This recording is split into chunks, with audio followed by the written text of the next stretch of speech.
à tous et bienvenue dans Smart Job. Très heureuse de vous retrouver pour votre rendez-vous emploi et RH sur Bismart. Nous sommes en direct pendant 1 heure comme tous les jours, du lundi au vendredi.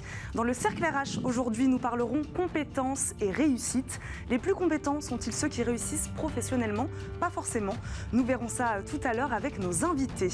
Dans Working Progress, on posera la question « Que faire des cons ?» Ce n'est pas moi qui la pose, mais Maxime Rovert dans son dernier ouvrage. Il sera l'invité de notre expert de Welcome to the Jungle, Mathieu Amaré. Et puis, dans notre rubrique Bien dans son job, on va s'intéresser aujourd'hui au travail à temps partagé. Quel est l'intérêt pour les entreprises qui y ont recours? On en parle dans quelques instants. Mais avant de vous présenter mes invités, les news du jour par Sybille Aoujane. Bonjour Sybille. Bonjour Eva. Dans l'actualité aujourd'hui, le ministère de l'Éducation nationale a discuté avec les organisations syndicales enseignantes. 150 € de primes informatiques sont attribuées aux professeurs. Cette prime annuelle leur permettra d'acheter leur matériel. En 2021, cela coûtera 178 millions d'euros à l'État. Il était aussi question d'une prime d'attractivité, environ 100 € au moment de la titularisation des enseignants. Toutes ces primes s'inscrivent dans un cadre plus général de revalorisation des métiers. Le ministère prévoit une hausse du budget 2021 de 400 millions d'euros. Le coût en année pleine est évalué à 500 millions. Une étude EY se penche aussi sur le couple franco-allemand à l'heure de la Covid. Sans surprise, 90% de ces entreprises ont vu leur chiffre d'affaires diminuer. Mais la confiance est encore là. 45% de ces entreprises restent optimistes pour leur activité d'ici à 2022. En France, 2500 entreprises sont contrôlées par des investisseurs allemands. Elles emploient plus de 320 000 personnes. Les entreprises se disent satisfaites des aides proposées par la France pendant la crise, mais 2 points noirs, la lourdeur administrative et la clarté qui manque concernant les réformes à venir. Le Conseil d'orientation des retraites publie une note d'étape. Le déficit du système des retraites va plonger à plus de 25 milliards d'euros cette année. Un manque à gagner dû à la crise de la Covid qui a entraîné un recours massif à l'activité partielle et des reports ou exonérations de cotisations. S'il y a un rebond économique l'an prochain, il devrait alors se réduire à 10 milliards d'euros. Le corps estime cependant qu'il va falloir un financement supplémentaire à ce système, 5 milliards d'euros par an à partir de l'année prochaine. Le rapport annuel du corps est attendu fin novembre.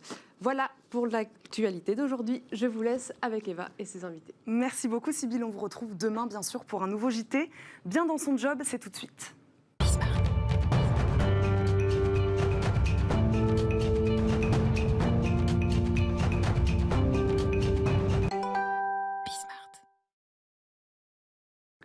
Maryse Dubien est avec nous, ravie de vous avoir sur notre plateau. Vous êtes présidente de la CDME, l'association pour la promotion du travail en temps partagé. Première question, qu'est-ce que c'est que le travail en temps partagé, Maryse? Le travail en temps partagé, ça va être pour une personne d'avoir plusieurs contrats, d'avoir un contrat dans plusieurs entreprises. Donc je vais travailler pour 2, 3 entreprises. Je vais travailler le matin ou l'après-midi, je vais travailler 2 jours par semaine et je vais répondre en ça aux besoins qu'a l'entreprise de mes compétences. Donc je partage mes compétences. Quelle est votre histoire avec le travail à temps partagé? Pourquoi vous en faites la promotion aujourd'hui? Alors, notre association CDME, qui fait partie de la Fédération nationale des associations du travail en temps partagé, se sont créées en 1993 et nos fondateurs ont eu une idée pour se mettre en mouvement, de répondre à un besoin qui existait pour les entreprises et de s'adapter à leurs besoins. Dans les petites entreprises, on n'a pas tout le temps besoin d'un RH, d'un financier, d'un communicant, j'irais 7 jours par semaine, ou 5 jours, puisqu'on va travailler 5 jours, donc sur du temps plein. Et on a cherché à adapter le temps avec le juste coût et la juste compétence. Donc on est sur des missions ponctuelles? Alors, on est sur des missions ponctuelles, oui, bien sûr, comme pour un temps plein. Je peux être en CDD pour répondre à une mission. Et je vais discuter du temps avec mon employeur, mais c'est aussi du CDI. Donc on a les deux formes de contrat possibles. Donc vous parliez des avantages pour les entreprises. Quels sont les avantages aussi pour ceux qui justement travaillent en temps partagé ? Alors l'avantage pour la personne qui va faire du temps partagé, qui va choisir de travailler comme ça, c'est de ne pas mettre tous ses œufs dans le même panier. Donc en ayant plusieurs contrats de travail dans différentes entreprises, différents secteurs, on peut imaginer qu'en cas de difficulté de l'entreprise, elle ne dépose pas tout leur bilan en même temps, par exemple. C'est aussi la recherche d'un besoin de diversité, d'enrichissement personnel, parce que travailler à la fois dans un secteur de la chocolaterie et de la pharmacie, puisque ce sont des exemples que l'on a connus dans notre association, ça enrichit, je trouve ça très enrichissant. On a travaillé dans des entreprises de cultures différentes, secteurs d'activité différents. Est-ce que c'est pas difficile pour le travailleur de s'impliquer dans une entreprise dans laquelle il n'est pas là tout le temps ? Alors vous avez raison, il n'est pas là tout le temps, mais il n'est pas absent. Il a décidé de travailler et il a partagé bien sûr ce choix avec l'entreprise qui n'a un besoin que 2 jours par semaine. Donc il est toujours là et pour lui c'est la source d'enrichissement.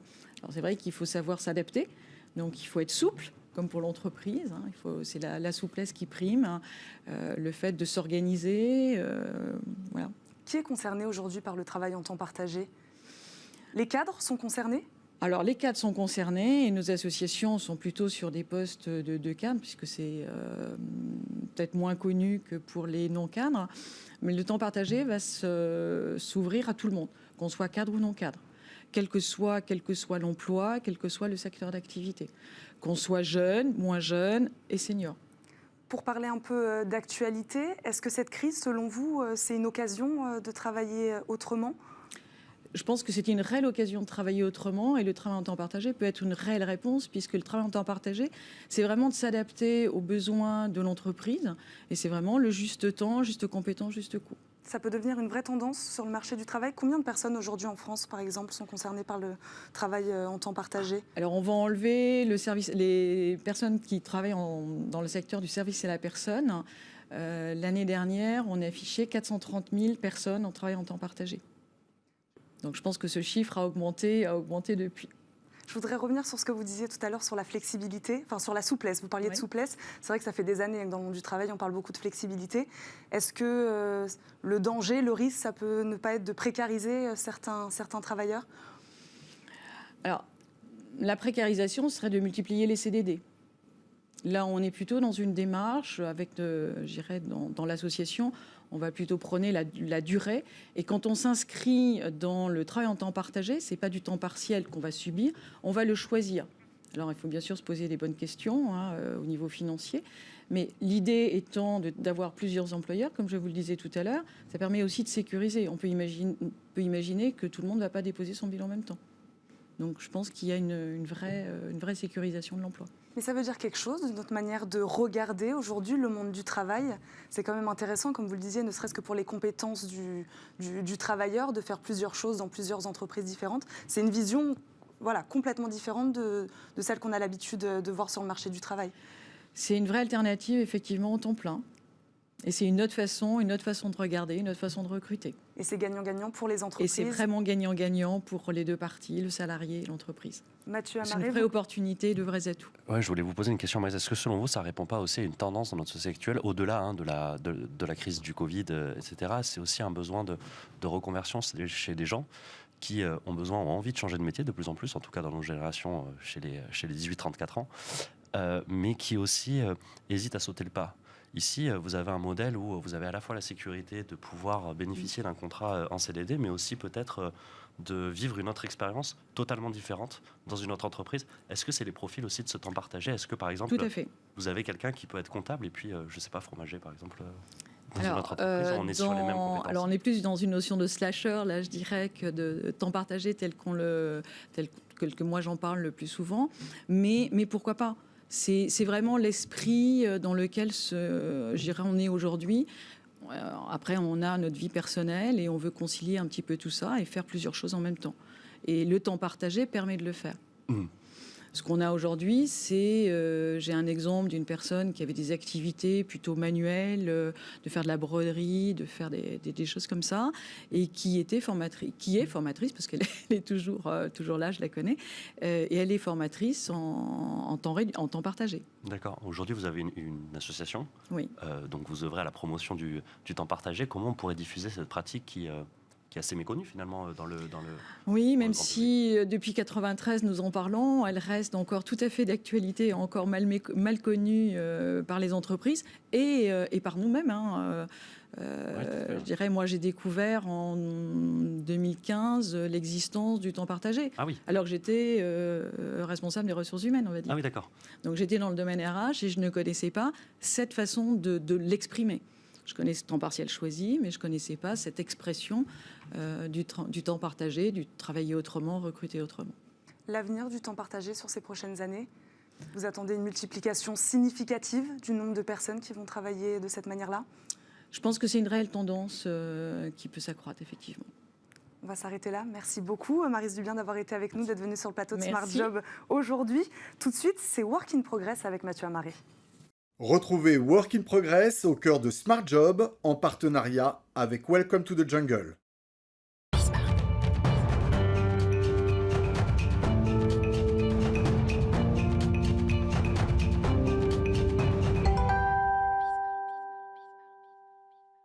Work in Progress, c'est chaque jour avec Mathieu Amaré. Bonjour Mathieu. Bonjour Eva. Rebonjour Mathieu.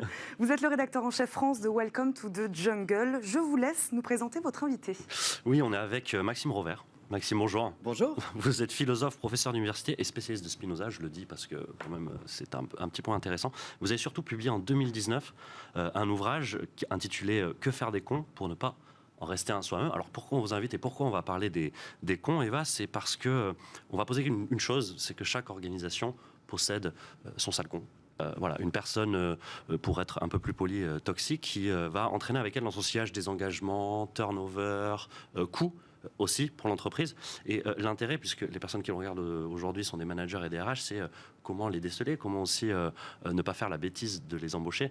Et Maxime, dans son ouvrage, a essayé de théoriser ou de proposer d'abord une définition du con, et puis ensuite aussi proposer des clés de compréhension pour essayer de savoir comment faire face à un con. Donc la première question que j'ai envie de vous poser, Maxime, c'est on sait le potentiel de nuisance de ces profils toxiques, des cons. Maintenant, en entreprise, dans un milieu professionnel, comment le reconnaître ? Alors, je crois qu'il est important d'abord de comprendre que la connerie, c'est un jugement qu'une personne émet sur une autre personne. Donc, en fait, il n'y a pas vraiment de profil typique d'un con ou d'une conne. Il y a plutôt des conflits qui se déroulent dans les entreprises et qui donnent naissance à des jugements dépréciatifs. Donc, la question n'est pas tellement d'identifier des personnes et de les juger. La question est plutôt d'identifier des conflits et de sortir, en fait, des cercles vicieux qu'ils créent. Vous voulez dire que la connerie s'exprime dans le conflit ? En fait, on n'est pas con, on le devient. Exactement. Et même lorsque vous jugez quelqu'un comme un con ou une conne, c'est que vous-même, vous êtes en train de perdre à la fois votre capacité d'empathie et votre disposition à comprendre, qui font de vous une personne intéressante. Autrement dit, vous êtes en train de devenir le con ou la conne de la personne que vous êtes en train de juger. Comprendre comment ça se structure, ces conflits-là, c'est le moyen d'en sortir et pas de se renvoyer des jugements les uns aux autres. D'accord. Vous le dites dans votre introduction, on est toujours le con de quelqu'un. Je fais l'analogie avec les bofs aussi, on est toujours le bof de quelqu'un. Mais en disant ça, on a un peu tout dit, mais on n'a rien finalement résolu. Vous dites, elle s'exprime, la connerie, dans les conflits. Dans quel type de conflit en entreprise, puisqu'on est dans le milieu professionnel, elle peut s'exprimer? C'est un conflit sur une négociation ratée, sur quelque chose que j'ai dit en réunion qui ne va pas, etc. Et mon manager commence comme ça à complètement péter un câble. Ah, justement, c'est pas qu'on a tout dit, c'est qu'on part dans la bonne direction quand on se dit non, on laisse tomber le jugement personnel, on laisse tomber l'attribution, je dirais, des comportements nuisibles à des individus et on voit comment les groupes se comportent. Et c'est par là qu'on va chercher les solutions, justement, ou les issues au conflit. Donc, d'un certain point de vue, la connerie, c'est un dysfonctionnement structurel. Ouais. Okay. Il est probablement rapporté à une personne plus qu'à une autre, mais ce n'est pas ça qui importe. L'essentiel, c'est qu'il soit possible de mettre en place des dispositifs à la fois pour accompagner les personnes qui sont en difficulté, c'est-à-dire celles qui ont tendance à privilégier, je dirais, la solution de conflit. Il y a un chapitre dans le livre « Que faire des cons » qui s'intitule « Pourquoi les cons préfèrent la guerre ». Et c'est ça, en fait, peut-être le trait le plus distinctif de la connerie, c'est qu'en réalité, c'est une tendance à s'enliser dans le conflit et à ne pas savoir sortir de l'attitude agressive. Répondre à cette connerie, c'est justement mettre en place des dispositifs au sein de l'entreprise d'accompagnement des personnes en difficulté et d'écoute des conflits. Alors lesquels exactement, précisément? Est-ce que vous auriez un exemple concret pour mettre en place ces dispositifs? Sur ce plateau-là, on a parlé, Maxime, de bienveillance.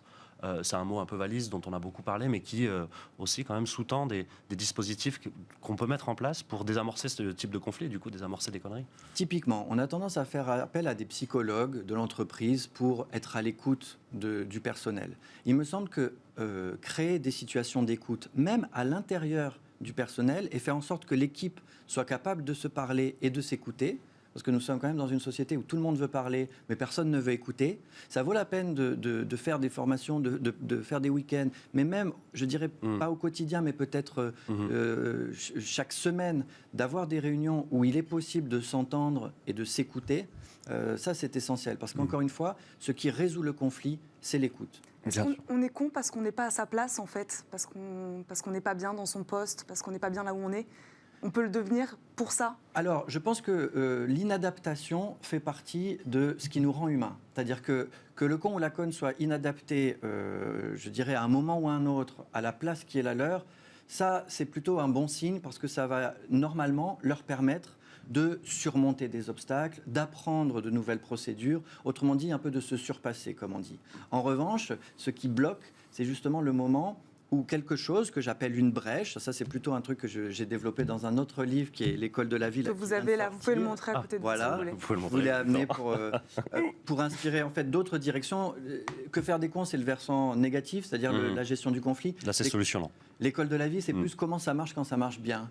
Et donc, ça marche bien justement lorsque, au lieu d'exploiter ses forces, on est capable d'exploiter aussi ses faiblesses, aussi ses frustrations, aussi, je dirais, les choses qui sont insatisfaisantes à un instant T, mais qui ne vous font pas entrer en panique face à l'événement. Il est possible, en fait, de créer des dispositifs pour, encore une fois, surmonter ce qui ne fonctionne pas et trouver peut-être des solutions alternatives. Alors justement, quelqu'un l'a théorisé en 2007. C'est pour ça qu'on en parle d'ailleurs, Eva. C'est vraiment quelqu'un qui a théorisé les salcons, avec l'objectif zéro salcon. Donc un professeur de l'université de Stanford qui s'appelle Robert Sutton, qui a fait un livre qui est devenu un best-seller en fait. Donc c'est vraiment quelqu'un déjà qui est un professeur émérite, puisque l'université de Stanford est quand même une université prestigieuse. En plus un best-seller, c'était pour vous dire à quel point en fait le sujet était clé dans l'entreprise. Lui propose d'écarter véritablement dès le processus d'embauche avec un objectif, l'objectif zéro salcon. Vous, j'ai l'impression en vous écoutant, Maxime, que vous êtes plutôt dans l'écoute. Vous avez théorisé cette bêtise qui naît des rapports au conflit. Maintenant, quand on sait que la bienveillance, quand on sait que l'écoute est quelque chose qui est solutionnant face à la connerie, quelle attitude adopter vis-à-vis de face à un con et comment lui dire en fait bon bah là peut-être que tu dépasses les bornes et comment le faire rentrer dans le rang de l'entreprise?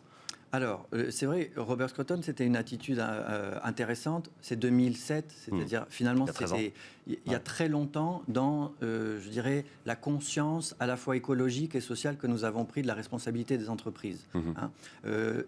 L'objectif zéro salcon, ça veut dire on crée du déchet humain sans remords. C'est-à-dire, ça ne me convient pas, la personne sort, on tranche, on l'exclut. Aujourd'hui, donc on voit les dégâts humains que ça fait. On ne peut plus être dans des positions comme celle-là. Au contraire, ce que j'essaie de montrer, c'est que comme tout est interaction, en réalité, la personne qui se donne pour objectif zéro salcon est en train d'en devenir un. D'accord. Par définition. Et en plus, un dangereux puisqu'il a le pouvoir. À mon avis, c'est insulter à l'essence du management dont une grande partie est faite de diplomatie. Le management, c'est pas seulement, je dirais, diriger son équipe comme un capitaine de bateau, c'est aussi être à l'écoute des feedbacks, à nouveau de ces interactions circulaires, c'est-à-dire vous donnez une impulsion, mais vous êtes à l'écoute de tout ce qui va revenir en retour. Donc, à nouveau, on revient à cette idée que le bon manager, c'est pas seulement celui qui sait donner des ordres et prendre des décisions, c'est aussi celui qui sait être à l'écoute de son équipe, accueillir des suggestions intéressantes et face à ceux justement qui ont des difficultés à les formuler ou qui se sentent exclus, restaurer en fait cette impression d'appartenance pour en quelque sorte cimenter l'équipe, je dirais presque un par un. C'est-à-dire qu'il faut que chaque individu s'identifie à l'objectif et ne le subisse pas de l'extérieur. Tout à fait. On a peut-être le temps pour une dernière question, Bien sûr. Eva. Moi, la question que je me pose, en vous écoutant, on a l'impression que ça tombe sous le sens. C'est une évidence. Pourtant, dans les entreprises, notamment les startups, on a parlé d'Uber, par exemple. Vous savez, il y a cet employé qui a écrit une lettre ouverte en dénonçant justement les cons et les comportements toxiques des managers, notamment celui qui s'est fait licencier il n'y a pas longtemps, dont le nom m'échappe. On a aussi certaines réputations de grands capitaines d'industrie, de grands chefs d'entreprise, comme Steve Jobs, par exemple, qui a la réputation d'être un sale con. Pourquoi encore on a ces cons qui arrivent dans de grandes entreprises? Quel écosystème leur permet en fait d'arriver tout en haut de la hiérarchie? Dans la formulation de votre question, vous avez déjà des éléments de réponse, puisqu'en réalité, c'est pas Steve Jobs qui a fait Apple. C'est la synergie d'un très grand nombre de personnes qui se sont impliquées. Aujourd'hui, quand vous allez dans les Apple Store, vous voyez bien que les gens ont été formés, qu'ils ont été formés à être gentils, qu'ils ne vous disent pas qu'est-ce que vous avez fait avec votre iPhone, c'est bien fait pour vous. Au contraire, ils vous accueillent, ils vous écoutent, ils compatissent, etc. Donc c'est du commerce. Absolument, c'est du commerce, c'est de la formation. Mais c'est une formation qui a été intelligemment pensée pour être précisément dans l'empathie, tout le contraire justement du sale con. Donc si au cœur de cette entreprise, il y a eu un sale con, si même il a occupé la tête de l'entreprise, ça ne veut pas dire que l'entreprise doit beaucoup à la connerie. Ça veut dire que la connerie n'est jamais productive. En revanche, ce qui peut l'être, c'est la réponse intelligente à des éléments perturbateurs. Donc si vous avez un patron, si vous voulez, qui est explosif, colérique, il est possible que l'entreprise fonctionne bien, mais ça n'est pas du tout grâce à la connerie du patron ou d'un employé, parce que ça peut être aussi un employé. C'est pas la connerie qui produit. C'est la force collective. C'est la force collective qui est capable aussi de répondre, je dirais, d'accueillir du désordre et d'en fabriquer quelque chose d'autre. Merci beaucoup Maxime Rovers Merci d'avoir été avec nous. Je rappelle donc Que faire des cons et puis votre nouvel ouvrage L'école de la vie. Merci beaucoup d'avoir été avec nous. Merci. On passe tout de suite à notre rubrique Travailler demain.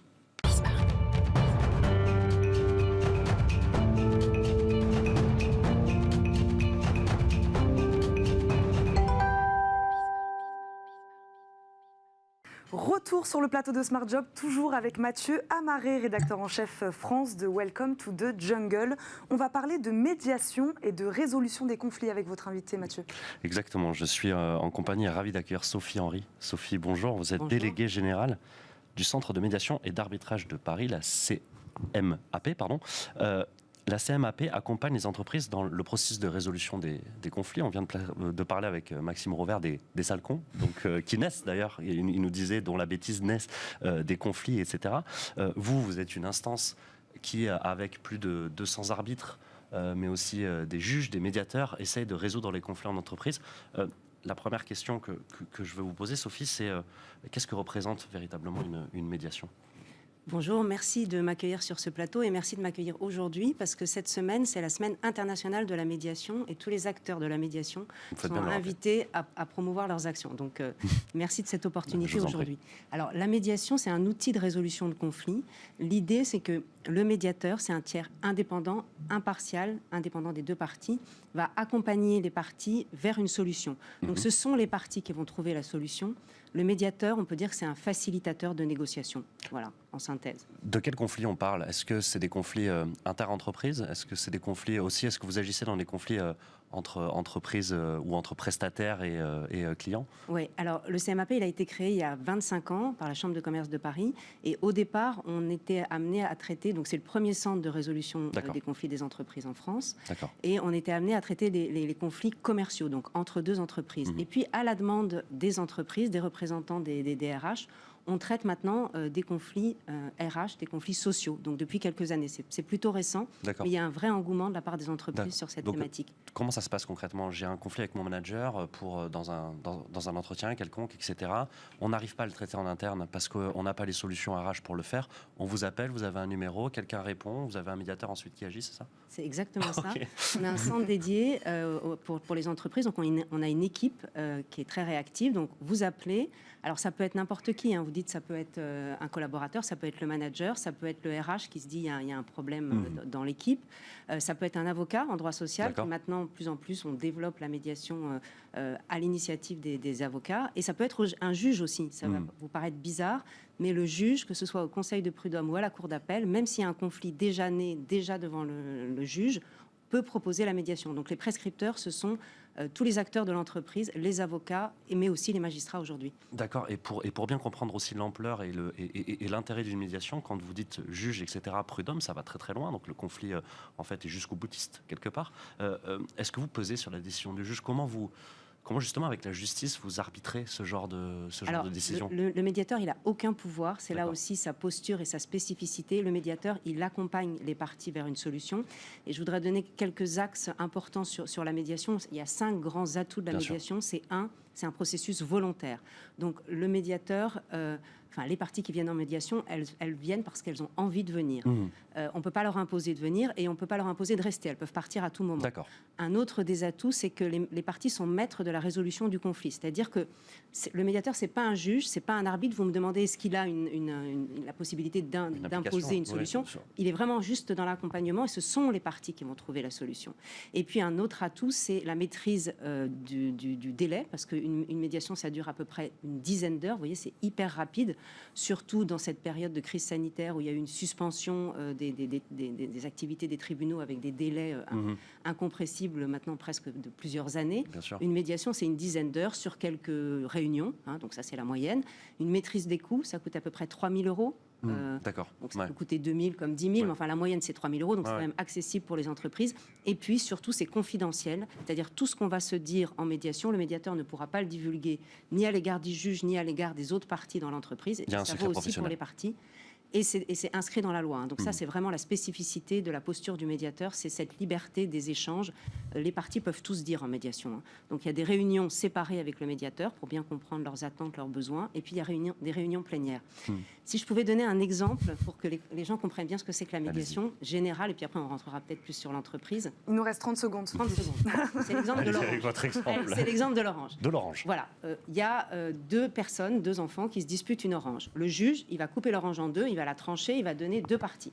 Aucune des parties ne va être satisfaite. Pourquoi? Parce que si on interroge les enfants, il y en a un qui voulait le jus de l'orange parce qu'il voulait des forces pour aller faire du sport, et l'autre enfant, il voulait le zeste parce qu'il voulait faire une recette. Donc voilà, ce que va faire le médiateur, c'est comprendre ce que recherchent les parties, quelles sont leurs attentes, quels sont leurs besoins, pour trouver la meilleure solution dans l'entreprise.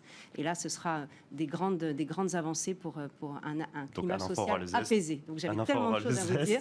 L'autre le jus et tout le monde est contenté finalement. Voilà, exactement. Et on en sait beaucoup plus grâce à vous sur la médiation. Merci beaucoup Sophie Henry, je le rappelle, déléguée générale du Centre de médiation et d'arbitrage de Paris. Merci à vous, Mathieu Amaré. On se retrouve demain, bien sûr, pour un nouveau Work in Progress. On marque une courte pause et on se retrouve tout de suite pour notre débat du Cercle RH.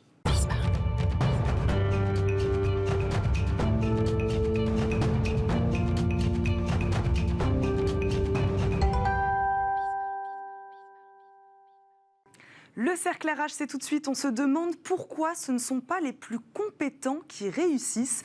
Pour répondre à cette question, je reçois Jean-Michel Garrigue, directeur associé en charge des RH et du développement chez BLB Associés. Bonjour. Bonjour. Merci beaucoup d'être avec nous. Noémie Lemaine également est avec nous, psychologue du travail et présidente de UpChange Conseil et Coaching. Bonjour. Et nous avons également en visio avec nous Jean-François Marmion, psychologue et auteur de La psychologie, mais aussi de La psychologie de la connerie. Il est avec nous donc en visio. Bonjour et merci à tous les 3 d'être là. L'incompétence, c'est un vrai sujet pour les entreprises, ça a un coût. Une étude de 2014, elle remonte un peu, mais menée par le cabinet d'audit PwC, estime le coût de l'incompétence à 2,17 milliards d'euros par an pour les entreprises françaises. Comment c'est possible, Noémie Lemaine ? C'est vrai que c'est une bonne question. D'abord, de quoi on parle quand on parle d'incompétence ou de compétence? C'est-à-dire que souvent, les compétences ne sont pas très objectivées. On ne sait pas bien de quoi on parle. Donc, on parle d'effet de perception plutôt que de compétences. Et alors, peut-être que je vais détonner dans cette histoire, mais moi, je pense que la majorité des gens qui réussissent sont compétents, au moins dans leurs compétences techniques, bien entendu les compétences de leur métier. Ensuite, on parle de compétences qui sont des compétences comportementales, qui vont être des compétences émotionnelles, la capacité à convaincre, la capacité à communiquer. Et c'est sur ce registre où on va trouver des différences de compétences. Vous parliez de perception, vous êtes d'accord avec ça? C'est pas objectif, l'incompétence La compétence technique, ce on peut appeler le savoir-faire. Dans de nombreux métiers, il y a des critères, il y a des grilles, il y a des évaluations, il y a des formations. Elles posent généralement assez peu de problèmes. En revanche, tout ce que sont effectivement les compétences comportementales, émotionnelles, on va dire ce que je regroupe moi à la fois dans le savoir-vivre et dans le savoir-être, ce sont des compétences éminemment subjectives qui dépendent du contexte de l'entreprise et puis surtout qui dépendent de l'individu. Regardons aujourd'hui en période un peu compliquée, la motivation est un puissant effet, un puissant impact sur l'évaluation et l'appréciation des compétences. On va considérer quelqu'un comme n'étant pas compétent dans son métier, alors que tout simplement, il peut ne pas être motivé ou ne plus être motivé, il peut avoir peur, il peut avoir des angoisses, etc. Donc là, on est dans le domaine du subjectif et il y a de très peu d'outils qui permettent d'objectiver, si je puis dire, cette perception. C'est la perception du manager. Exactement. Et c'est lui qui va décider s'il préfère privilégier les compétences comportementales ou les compétences plus techniques.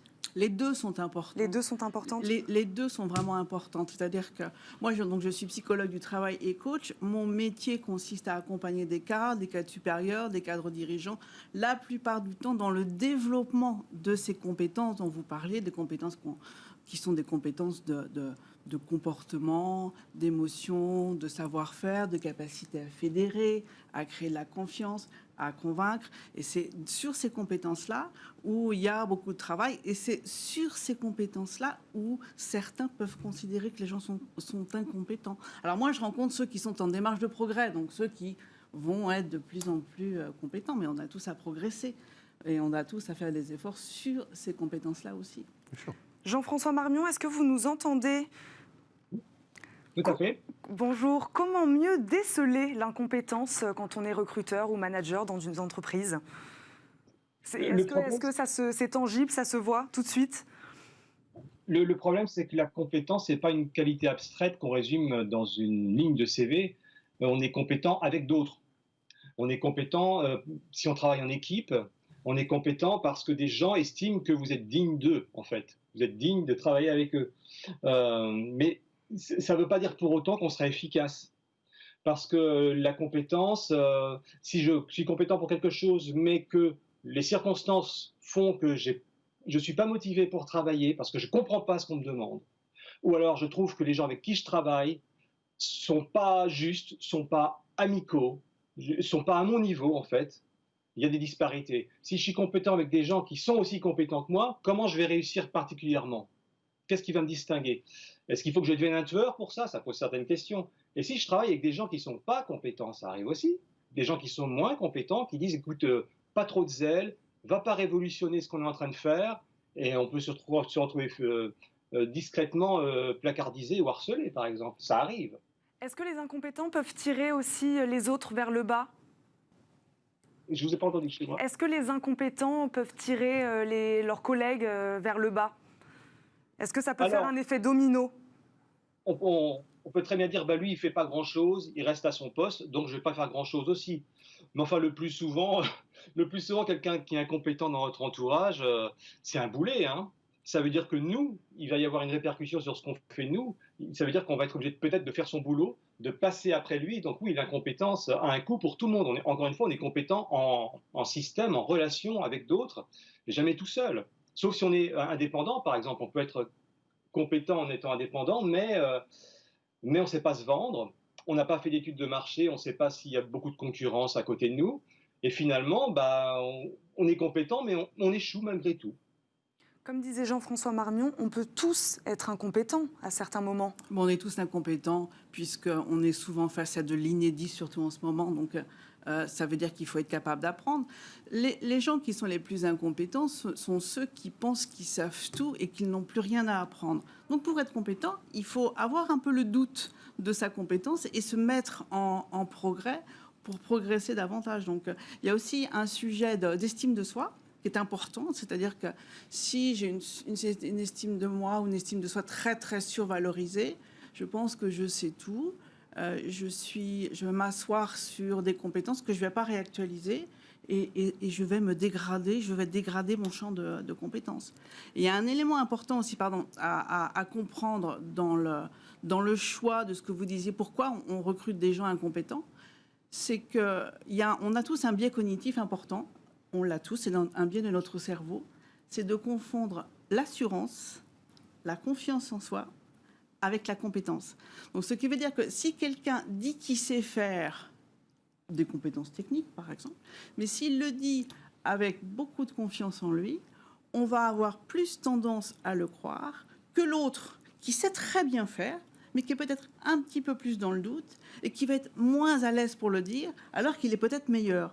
Mais est-ce que ce n'est pas le propre de l'incompétence, justement, de survendre ses capacités ? Alors, c'est d'autant plus vrai aujourd'hui. Nous sommes dans un règne, heureusement, qui est de plus en plus subjectif. Pendant 50 ans, ça a été la règne de l'objectivité. Alors, vous me permettez une remarque de vieillard, c'était la victoire des bacs C sur les bacs A. C'est-à-dire qu'ils font qu'aujourd'hui, les entreprises sont dirigées par des experts, des spécialistes, et pas du tout par des généralistes, alors que ça devrait théoriquement être l'inverse. C'est une tendance qui évolue. On le voit bien avec toute l'émergence des soft skills, les compétences comportementales qui prennent de plus en plus d'importance. Pendant des dizaines d'années, on va dire les 30 Glorieuses par exemple, ont recruté des gens exclusivement sur des aspects techniques. On recrutait un comptable, un informaticien, un technicien du bâtiment, pour ce qu'ils savaient faire. Pour ce qu'ils savaient faire. Aujourd'hui, il y a de plus en plus la prise en compte de ce que la personne est, de ce que la personne peut faire, de ce qu'est son potentiel. Et ça, je pense que c'est à la fois beaucoup plus difficile et beaucoup plus complexe à mesurer de manière un peu fiable, mais c'est tellement plus prometteur. On pourra avoir des collaborateurs qui sont moins compétents en matière technique ou qui ne sont pas que compétents en matière technique et auxquels on pourra donner des capacités d'évolution, des capacités de formation et de développement à cause de leur qualité personnelle. Un excellent exemple pour ça, c'est le management. Dans les entreprises de ces années 30 glorieuses, au bout d'un moment, quand vous progressiez dans la hiérarchie, venait automatiquement la question du management. Vous deveniez cadre, vous encadriez des équipes, alors même que vous pouviez ne pas avoir du tout ni de compétences, ni d'appétence pour ça. Aujourd'hui, on prend davantage en compte le potentiel de chacun. C'est plus compliqué, c'est plus complexe, c'est plus difficile, mais je pense que l'espoir est beaucoup plus grand. Jean-François Marmion, vous êtes d'accord avec ça? C'est positif aussi, ça veut dire qu'on fait peut-être aussi plus confiance aux gens. Ils n'ont pas besoin d'être ultra compétents, mais on leur laisse le temps de nous montrer leur potentiel. Oui, dans des conditions idéales, oui, mais malheureusement, ce n'est pas toujours le cas. Et puis, ça rejoint un peu ce qu'on disait tout à l'heure sur la capacité des gens à douter d'eux-mêmes et donc à apprendre à se remettre en question. Ça, c'est évidemment très important pour développer ses compétences. D'un autre côté, c'est un équilibre subtil à trouver, parce que si on doute trop de soi, on va tomber dans ce qu'on appelle le syndrome de l'imposteur, qui est très fréquent, c'est-à-dire on me dit que je suis compétent, sur le papier je suis compétent, mais dans le fond, je ne suis pas si compétent que ça, dans le fond, j'ai trop de limites. J'ai trop de lacunes, je ne suis pas sûr de moi, et un jour, tout le monde va s'apercevoir de ce que je vaux vraiment, et je vais me faire virer. Le syndrome de l'imposteur, c'est quelque chose d'assez fréquent. Hein. Est-ce qu'on remarque très clairement le compétent? Est-ce que le compétent est plus humble et l'incompétent peut-être a tendance à survendre ses capacités? Je voudrais vous entendre là-dessus. Oui, alors il y a ce qu'on appelle l'effet Dunning-Kruger, du nom des psychologues qui l'ont découvert. Quand on est incompétent, on a tendance à se croire plus malin que les autres malgré tout, même si on n'y connaît rien. C'est pour ça qu'on fait tous de la politique, qu'on est tous épidémiologistes en ce moment. Voilà. Et puis inversement, lorsqu'on est vraiment qualifié dans quelque chose, eh ben on sait ce qu'on sait, mais on sait aussi ce qu'on ne sait pas encore. On connaît aussi nos limites, on connaît aussi nos faiblesses. Et donc on peut être amené à douter de soi alors qu'on est expert et à être hyper sûr de soi alors qu'on n'y connaît rien. Il y a aussi ce qu'on appelle la malédiction de la connaissance. Ça, c'est quand on est expert et qu'on est tellement conscient de nos limites qu'on n'arrive plus à expliquer ce qu'on sait. On n'arrive plus à trouver les termes techniques. Et ça, c'est assez étrange. Alors, parfois, certains se réfugient dans le jargon aussi. Hein. Je ne connais pas grand-chose, alors je jargonne pour jeter de la poudre aux yeux. Une question, l'incompétent absolu existe-t-il, selon vous? Oui, mais on n'est pas incompétent dans tous les domaines. Par exemple, on voit des chanteurs qui sont parfaitement incompétents, qui réussissent des carrières éblouissantes.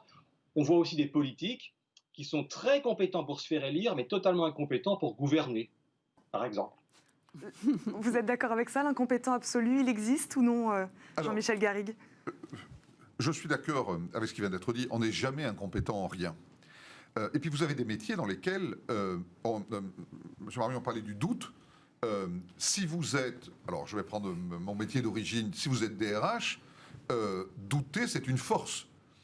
Parce que c'est ce qui va vous permettre d'avoir l'humilité pour aborder les situations. Un commercial, il est moins fait pour douter. Un commercial, il est fait pour avoir de la confiance en lui, de la confiance dans les produits ou les services qu'il vend. Et c'est cette confiance qu'il va retransmettre à ses prospects, à ses clients, pour les convaincre d'acheter ses produits ou ses services. Donc, il y a aussi une posture, pas dans le mauvais sens du terme, hein, une approche, on va dire, du métier et de la performance dans le métier qui dépend de ce que vous faites. Si vous êtes un ingénieur nucléaire et que vous doutez dans les centrales que vous construisez, c'est évidemment plus embêtant que si vous êtes dans des fonctions humaines ou des fonctions de marketing ou de communication qui sont des fonctions plus impalpables, des soft skills, on pourrait dire, et qui permettent de mettre en valeur tout ce que vous pouvez faire en vous interrogeant, en vous améliorant, en doutant, en n'étant pas sûr de vous, et surtout dans des métiers qui s'y prêtent. J'ai été, moi, dirigeant de groupe de médias pendant 25 ans, et c'est typiquement le secteur d'activité dans lequel vous appréhendez uniquement la compétence de quelqu'un sur ce qu'il va pouvoir faire. Quand vous prenez un jeune journaliste, un jeune animateur, un jeune comédien, en lui confiant un rôle, lui confiant une émission, en disant voilà, on pense que tu vas pouvoir y arriver. Au début de sa carrière, c'est passionnant parce qu'on fait des paris. Faire des paris, c'est douter. Et douter, je pense, que c'est beaucoup accroître les chances de réussite. Noémie Lemaine, c'est intéressant en effet de douter. C'est intéressant de douter pour effectivement vérifier, accroître ses compétences. Je rebondis sur ce que vous venez de dire à propos du commercial. C'est vrai que c'est une situation particulière, mais je pense qu'il faut comprendre et qu'il faut intégrer le fait qu'on est tous le commercial de soi-même. Et ça, c'est compliqué pour les experts, pour certaines personnes, parce que dans mon métier, j'accompagne aussi des gens en recherche d'emploi. Et en recherche d'emploi, on l'a été, on va l'être ou on le sera. Hein. Donc il faut vraiment accepter cette réalité-là. Ça veut dire qu'à ce moment-là, il faut se vendre et il faut vendre ses compétences. Et il y a beaucoup de personnes qui ont des réticences avec l'idée de parler de ces savoir-faire parce que c'est associé à des représentations notées négativement, c'est associé à de l'arrogance, c'est associé à de la vantardise. Donc il faut effectivement trouver le bon milieu et le bon ton pour parler correctement, avec preuve, de ses réalisations et de le dire sans honte et sans gêne, parce qu'on doit être fier de ce qu'on fait. Et c'est une question d'estime de soi. C'est-à-dire que les gens qui ont une estime de soi trop faible sont émotionnellement beaucoup plus dans la honte et dans la réserve parce qu'ils sont gênés. Et les gens qui ont une estime de soi trop forte peuvent être capables de se faire élire pour des fonctions pour lesquelles ils ne sont pas capables. Par exemple, on va nommer personne, mais l'idée, c'est d'avoir justement un équilibre entre les deux, dans l'estime de soi, pour être capable de dire sa profession, d'être capable de parler de ses réalisations, de parler de ses succès, de sa valeur ajoutée, tout en sachant qu'il faut progresser, sans être pétri de gêne et sans écraser l'autre, donc en travaillant l'assertivité. Ces compétences-là, on les fait travailler au cadre dirigeant parce qu'il faut vendre un projet. Il faut donner envie aux gens d'être suivis. Donc, c'est de compétences qui sont importantes à acquérir. Vous voulez réagir ? Oui, je voulais juste dire que, comme disait M. Marmion, il y a des experts mondiaux qui vont être totalement inconnus, qui resteront dans leur coin parce qu'ils n'auront jamais la capacité ou l'occasion de sortir du lot. Et vous avez des merveilleux imposteurs, pour reprendre le terme de M. Marmion. Moi, j'en connais un certain nombre, qui sont des gens qui ont réussi en ne sachant rien faire, en ne voulant rien faire, en ne travaillant pas ou en travaillant peu. Et j'ai une certaine forme d'admiration pour ces gens-là qui arrivent... alors, pour peu qu'ils aient des qualités humaines, hein, je ne parle pas de ceux qui n'en ont pas toujours, mais il y a des merveilleux imposteurs qui peuvent être des gens extrêmement sympathiques, extrêmement agréables. On se demande toujours comment ils sont arrivés à leur niveau. Et c'est aussi beaucoup d'espoir en soi. C'est-à-dire que, pour peu qu'on ait des qualités humaines de savoir-être que j'évoquais tout à l'heure, on peut parfaitement être un très sympathique, un adorable incompétent. Et je vais même plus loin. Il y a des entreprises... L'adorable incompétent réussit. Oui, il y a des entreprises dans lesquelles je trouve que les qualités humaines de certains collaborateurs sont plus importantes que leurs compétences. Il faut de l'huile dans tous les rouages. Il y a des collaborateurs dont la compétence technique n'est pas la meilleure, n'est pas la plus avérée, mais ils ont des qualités humaines qui permettent de créer du lien entre les équipes, de créer de la confiance, de créer de l'empathie. Et d'une certaine manière, ils sont en partie des incompétents, mais ils sont des incompétents qui peuvent devenir indispensables. On va remercier, avant de reprendre avec vous, Jean-François Marmion. Merci beaucoup d'avoir été avec nous pour ce débat en visio. Une question, on parle aussi beaucoup de l'obsolescence des compétences. Ces dernières années, ça s'accélère. On a une digitalisation de notre société. Voilà, les compétences, on les garde de moins en moins longtemps. Donc on va être tous plus ou moins incompétents, c'est ce que je vous disais tout à l'heure. Voilà, le phénomène s'accélère. Et en évolution, parce qu'effectivement, avec la nouveauté, la digitalisation des process, avec la digitalisation du management et des réunions, donc avec les plateformes qu'il faut savoir manier pour organiser une réunion, on se rencontre tous que parfois on pourrait être plus compétent, mais donc on apprend. Oui, il paraît même que dans 20 ans, on ne sait pas bien ce que seront 50% des nouveaux métiers. Oui. Les entreprises sont armées par rapport à ça ? Non, le confinement en a été une excellente preuve. On a mis des dizaines, des centaines de milliers de collaborateurs, on les a renvoyés chez eux du jour au lendemain, parce qu'on ne pouvait pas faire autrement. Et j'en parlais justement, j'avais un dîner de DRH hier soir, et nous en parlions. Les entreprises, souvent, n'étaient pas préparées non pas à l'aspect technique, parce qu'aujourd'hui, on a un ordinateur portable, dans de nombreux cas, on peut travailler de chez soi avec des logiciels, on est connecté par des réseaux spécialisés, sécurisés, etc. Ça, il n'y a pas trop de problème. Mais tout d'un coup, on se retrouve chez soi. Comment gérer ? Comment manager ? Ceux qui ont pris l'enclume sur le coin de la tête, pour moi, de la manière la plus violente, c'est l'encadrement intermédiaire. Ils se sont retrouvés avec des gens qu'ils géraient dans des open space, à vue de leurs yeux, et tout d'un coup qu'ils devaient gérer de leur domicile. Et là, les entreprises n'étaient pas du tout préparées.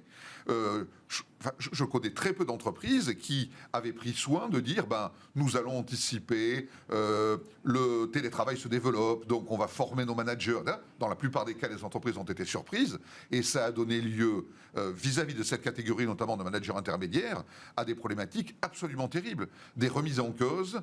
De leur poste. À quoi je sers, en fait ? Est-ce que je sers vraiment à quelque chose ? Quand vous êtes sur un ordinateur, le grand chef, par exemple, le chef de service, le directeur, etc., pouvait être en lien instantané avec des dizaines ou des centaines de collaborateurs par-dessus l'encadrement intermédiaire, des gens qu'ils ne voyaient pas dans le quotidien professionnel parce que leur bureau n'est pas au même étage ou dans le même immeuble ou dans la même ville, et qui là tout d'un coup se retrouvaient à discuter directement avec des centaines de collaborateurs, pour des motifs d'ailleurs souvent très très avouables, pour les rassurer, pour leur donner confiance dans l'entreprise, pour leur dire c'est une mauvaise période mais ça va passer.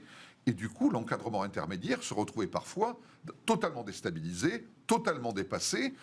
On leur passait par-dessus pour des motifs certainement tout à fait agréables. Mais il n'empêche que les entreprises ont beaucoup souffert de ça. Et cette compétence de management à distance, par exemple, dans l'encadrement intermédiaire, aucune entreprise ne s'y était préparée.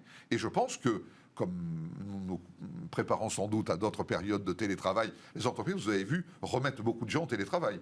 Et je pense que le président de la République ce soir va insister encore là-dessus.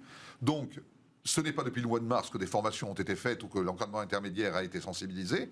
On va se retrouver avec des problématiques qui vont, à mon avis, être durablement impactantes pour l'entreprise. C'est ça, l'évolution de la société, la crise. Oui, la bonne nouvelle dans tout ça, parce qu'il faut quand même donner un petit peu de positif. Oui, allons-y. C'est que c'est remarquable la façon dont les gens se sont adaptés. C'est très vrai. Moi, je suis épatée à quelle vitesse les gens ont appris, les gens se sont mis en mouvement, les gens ont fait preuve de bonne volonté et le travail a été fait. Et moi, j'ai vu des entreprises évoluer. Parmi mes clients, par exemple, il y avait des entreprises qui étaient anti-télétravail. Donc, avec un management de proximité un peu puissant, voire du micromanagement, c'est-à-dire qu'il fallait être là pour les surveiller, leur tenir la main, etc. Et maintenant, ils ont évolué. C'est-à-dire qu'ils se disent que, tiens, les gens sont capables de faire des choses tout seuls. Donc, il y a un changement de mentalité. Et ça, c'est super important parce que les gens aussi se sentent valorisés par le fait qu'on leur accorde un petit peu plus de confiance.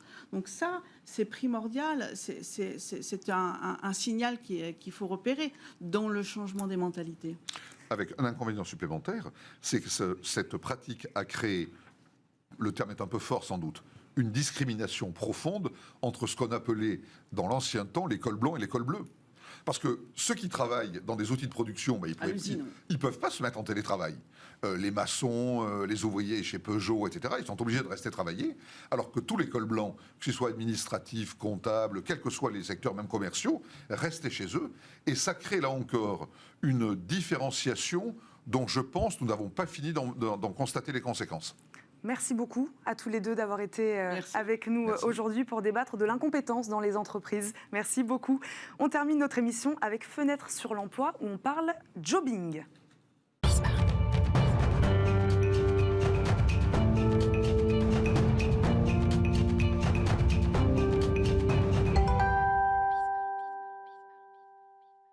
Fenêtre sur l'emploi avec Pascal Brochard. Bonjour Pascal, on est censé vous entendre.